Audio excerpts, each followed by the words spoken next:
Obviously, not easy times for Ukraine. No sense in hiding this.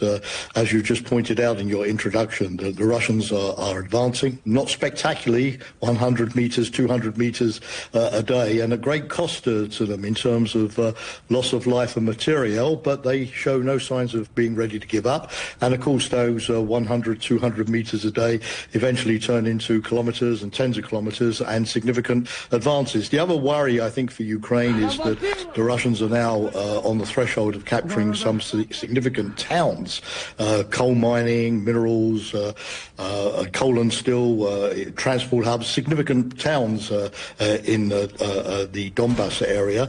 And that also would open up the possibility of pushing their advance further. European foreign ministers hold talks next week.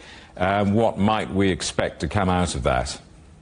Well, if you're looking for an optimal scenario, Jamie, from a Ukrainian perspective, you're clearly hoping that they will show resolve. I mean, we've seen in the last week Putin going into a propaganda overdrive in an attempt to really intimidate the West to stop supporting Ukraine. But against this background, yes, I think for the meeting of the European foreign ministers, what Ukraine will want to see is, number one, resolve.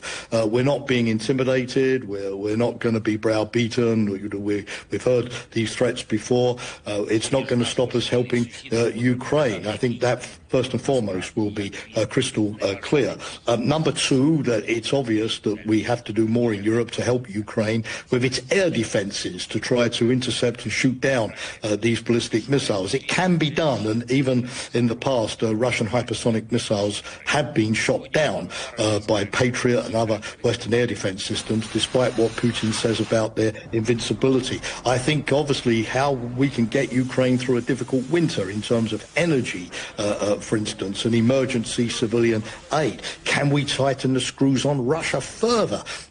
Lots of sanctions already, but the fact that, Jamie, the US have put sanctions on the Russian Gazprom bank last week, even 2.5 years into the war, shows that there's still quite a few areas, particularly when it comes to LNG gas, for example, gold, nuclear materials, where those screws can be tightened. But I think above all, with the Trump administration soon to come into office in Washington, one of the key debating points is how far are we Europeans willing and able to keep supplying Ukraine and help Ukraine to defend itself, even if the American assistance, which has been so vital up to now, suddenly comes to an end.